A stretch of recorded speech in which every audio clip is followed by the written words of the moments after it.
So my name is Lynn Magistrale, and I have done 13 years in the Navy and 9 years in the Air Force, retired last year.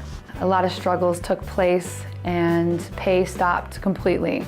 Once my pay stopped, I didn't know who to reach out to. And now I work for Western New York Heroes. I reached out to them upon retirement. Being very upset and confused and not knowing what avenues to take, I was very disorganized and didn't know where to go. So a lot of our veterans come into the program with a lot of different physical ailments and needs. The best scenario that I have that turned out to a beautiful outcome was a wife had come in realizing that this was the end of the rope for her. Her marriage was falling apart, her children were left aside, her husband was fighting severe PTSD and didn't know how to deal with it. We were able to get him into the service dog program, and since then she continuously calls, texts, sends funny videos of them out in the park playing, and he has since been very successful within our service dog program, and she has become such a huge part of our community. Some of the things that the veterans will need when they are applying for the service dog program is, first and foremost, they need a DD-214. We need to ensure that they were in fact in service. And then upon looking at that a little bit more, I will make sure that they are a combat veteran. All of our veterans in the program have to be combat. If you're not a combat veteran, we reach out to another national organization that can help them. Following that, they're going to need a note from their doctor, whether it be a counselor, physician, or psychologist, that states they will in fact benefit from having a service dog. If somebody's interested in donating to Western New York Heroes, we have a web page that they can go right to and literally click right on the Donate Now button.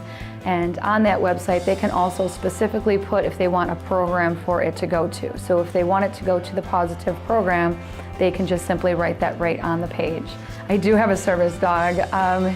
He's a little goofy yet. He's still a puppy, but he's learning, and he goes pretty much everywhere with me. And I felt that it was necessary for myself to get a service dog, trying to help all these veterans in need.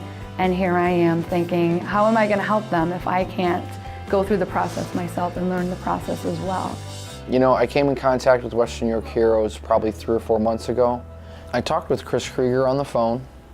Chris told me to come on in, get together the paperwork that was needed, and then it began my search for the dog. He then gave me information for the local SPCAs, a couple other organizations and rescues in Western New York, and I began to look on their websites. Oh, the bond that I have with Dory was awesome. Immediately, as soon as we met each other, you know, she became my best friend.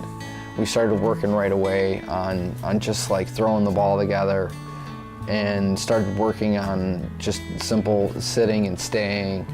With having the service dog, I think I've gotten into less confrontations with people, whereas before I would literally get in fights and arguments with people.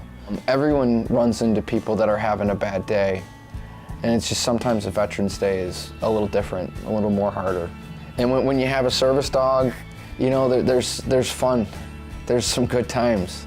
They bring your spirits up. I would highly, highly recommend any veteran that is going through any emotional or any difficult situations integrating in society and having problems at home. It really, really has helped. It helps immensely. The dog just understands things that most people aren't able to kind of pick up on.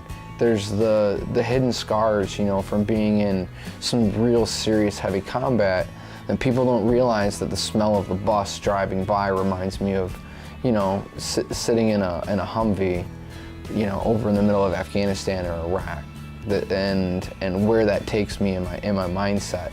For all combat veterans in Western New York, this is absolutely great. Nationwide, there needs to be a Western New York Heroes in every city and town.